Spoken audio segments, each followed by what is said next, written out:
Teori gelap Masya Endeavor yang selama ini terlihat lucu dan menggemaskan. Teori gelap Masya sudah meninggal.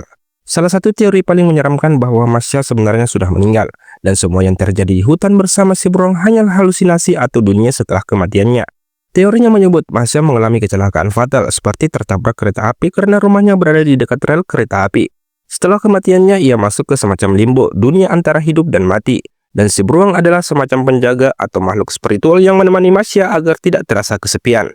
Ada juga teori lain yang mengatakan bahwa si beruang adalah veteran sirkus. Dalam beberapa episode terlihat si beruang punya trofi, medali, dan foto-foto saat ia di sirkus, lengkap dengan pakaian pertunjukan. Teori ini mengatakan bahwa si beruang dulu adalah hewan sirkus yang pensiun karena trauma dan ingin hidup damai di hutan. Karakter Masya yang hiperaktif dan tidak bisa diam disamakan dengan pelatih sirkus yang dulu mempermalukannya dengan semena-mena. Teori Rusia propaganda terselubung.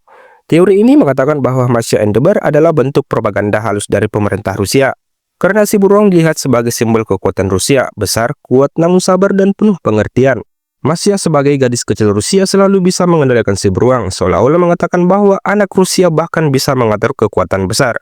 Teori ini sebenarnya terlihat berlebihan, namun sempat menjadi perhatian media barat, terutama saat ketegangan antara Rusia dan negara lain meningkat.